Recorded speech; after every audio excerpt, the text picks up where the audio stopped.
Assalamualaikum. Halo semuanya. Nah, video kali ini merupakan video kelanjutan dari video sebelumnya, yaitu tentang gaya. Tapi kali ini kita akan mempelajari subbab hukum Newton. Nah, sebelum kita masuk ke materi kita, jangan lupa ya kalian subscribe, like, dan komen. Karena subscribe, like, dan komen itu gratis. Terima kasih. Oke, langsung saja ya kita ke materi.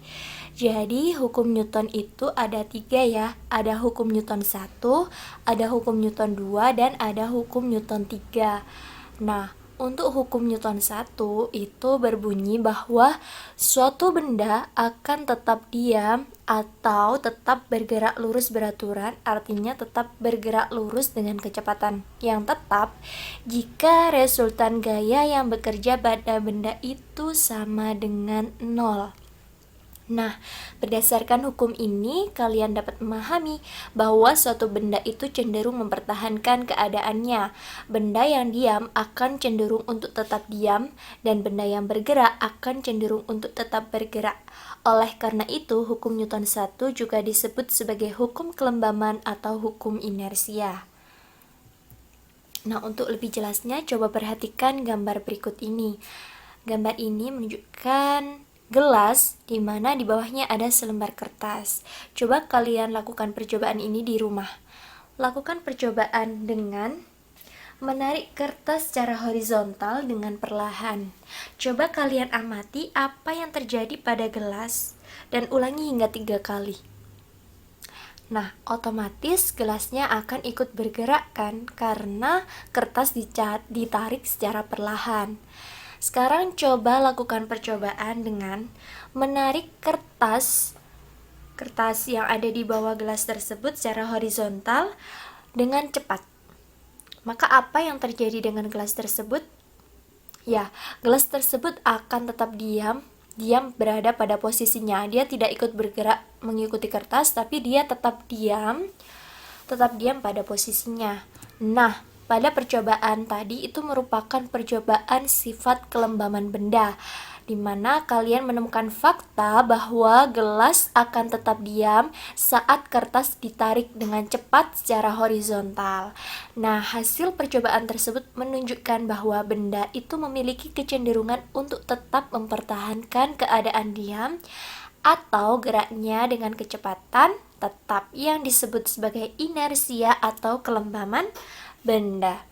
Oke, kita ke contoh hukum Newton 1 pada kehidupan sehari-hari. Yang pertama itu ketika kalian sedang berada di dalam mobil ya, yang sedang bergerak. Kemudian direm secara mendadak. Maka apa yang terjadi dengan badan kalian? Iya, benar sekali. Jadi badan kalian akan terdorong ke depan. Kenapa? Karena badan kalian itu mengalami kecenderungan untuk tetap melaju atau tetap mempertahankan gerakannya ke depan, sehingga dia akan terdorong ke depan ketika direm, ya kan? Nah, contoh yang kedua, ketika kalian sedang berada di dalam mobil yang sedang diam, kemudian bergerak secara mendadak.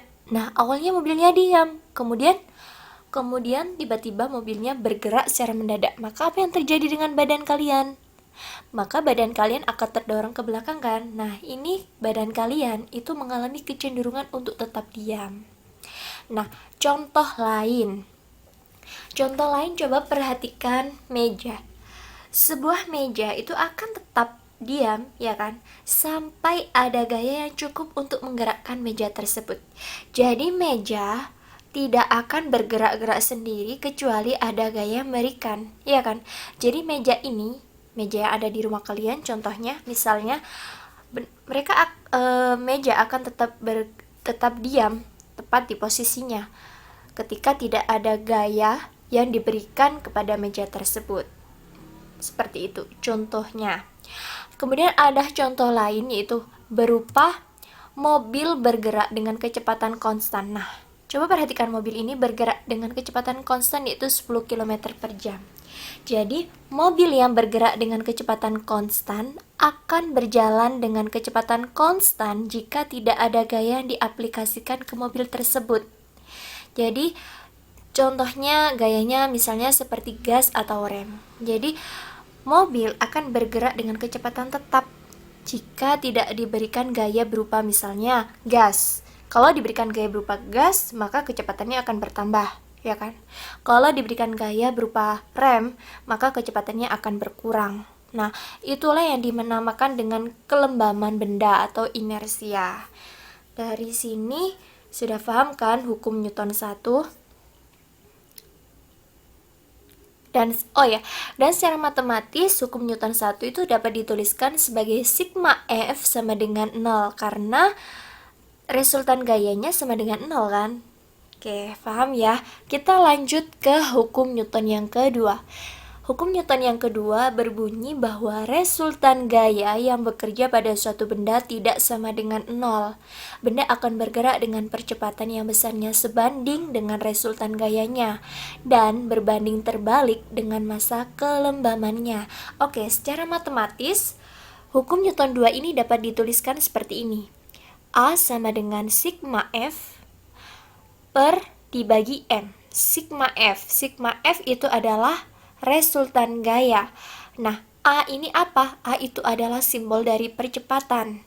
Dan M ini adalah massa. Ingat, satuannya percepatan apa? Meter per sekon kuadrat. Satuan dari resultan gaya, Newton. Dan satuan dari massa adalah kilogram. Oke, dari rumus ini kita sambungkan ke bunyi hukum Newton yang kedua. Resultan gaya bekerja pada suatu benda tidak sama dengan 0. Kalau hukum Newton 1 kan sama dengan 0. Kalau hukum 2 itu tidak sama dengan 0. Jadi benda itu akan bergerak dengan percepatan yang besarnya sebanding dengan resultan gaya. Nah, ini coba lihat. Ini kan percepatan. Dia kan berbanding lurus. Iya kan? Berbanding lurus atau sebanding dengan resultan gaya. Coba lihat rumusnya, ya kan? Dan berbanding terbalik dengan massa kelembamannya. Jadi resultan gayanya ini berbanding terbalik dengan massanya. Seperti itu. Untuk lebih jelasnya, coba perhatikan ini. Dalam kehidupan sehari-hari, kita sering menemukan fakta bahwa saat memindahkan balok akan lebih cepat jika gaya yang dikenakan semakin besar. Hal ini dikarenakan gaya berbanding lurus. Lihat rumusnya tadi. Gaya berbanding lurus dengan percepatannya. Jadi dengan gaya yang besar, semakin besar gaya, maka percepatannya juga lebih besar. Coba perhatikan contoh berikut ini. Di sini kan ada dua box, ya kan? Ada box coklat sama box warna hijau. Kedua box ini memiliki massa yang sama, yaitu 2 kg, tetapi diberikan gaya yang berbeda. Untuk box coklat diberikan gaya sebesar 100 Newton, sedangkan box yang warna hijau diberikan gaya sebesar 200 Newton. Besar mana gayanya? Ya, pastinya besar yang 200 Newton. Maka pertanyaannya, box manakah yang lebih cepat ditarik atau dipindahkan? Ya, tentunya box yang warna hijau. Karena di sini kan massanya sama-sama 2 kg. Yang membedakan adalah besar gaya yang diberikan kepada kotak tersebut. Di sini kan yang paling besar gayanya adalah kotak yang warna hijau. Maka yang mudah ditarik, yang paling cepat ditarik atau yang paling cepat dipindahkan adalah kotak warna hijau, karena gayanya itu yang diberikan besar, lebih besar dari yang kotak coklat, seperti itu. Nah, dari sini paham ya? Kita lanjut ke sini. Coba perhatikan, masih tetap dengan box ya. Di sini ada box coklat dan ada box hijau. Perhatikan massanya berbeda. Mana yang lebih ringan? Iya, benar sekali, yang lebih ringan adalah kotak yang warna coklat, karena massa kotak yang warna coklat ini kan 3 kg, sedangkan kotak yang warna hijau itu massanya 10 kg. Nah, dari masing-masing kotak yang berbeda massa ini, coba lihat gaya yang diberikan ke kotak tersebut. Oh, gayanya sama-sama 100 Newton, sama-sama diberikan gaya sebesar 100 Newton. Maka pertanyaannya, kotak manakah yang paling cepat dipindahkan? Kotak yang mana?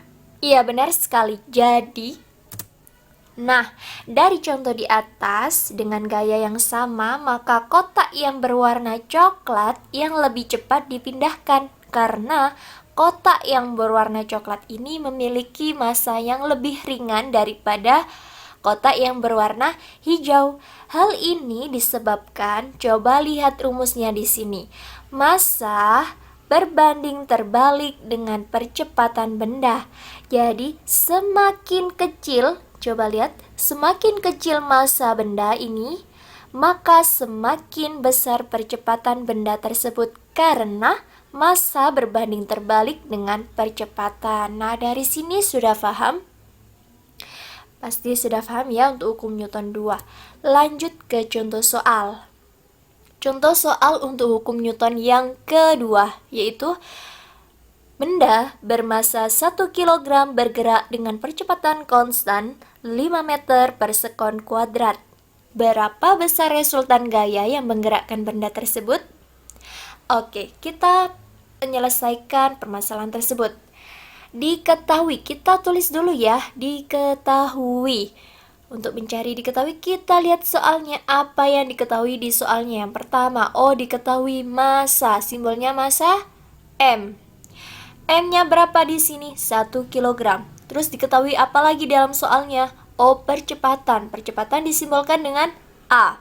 A-nya berapa? 5 meter per sekon kuadrat. Lalu, sudah tidak ada lagi yang diketahui, maka kita tulis ditanya. Dari soal tersebut, apa yang ditanyakan? Ya, berapa besar resultan gaya? Nah, simbol dari resultan gaya itu apa? Sigma F. Jadi yang ditanyakan adalah sigma F atau resultan gayanya. Nah, dijawab. Rumus yang telah kalian pelajari tadi adalah A sama dengan sigma F sama dengan M. Lalu yang ditanyakan adalah sigma F. Bagaimana cara mencarinya? Nah, kita tinggal mengkalikan silang, ya kan? Ini dikalikan dengan sini kan?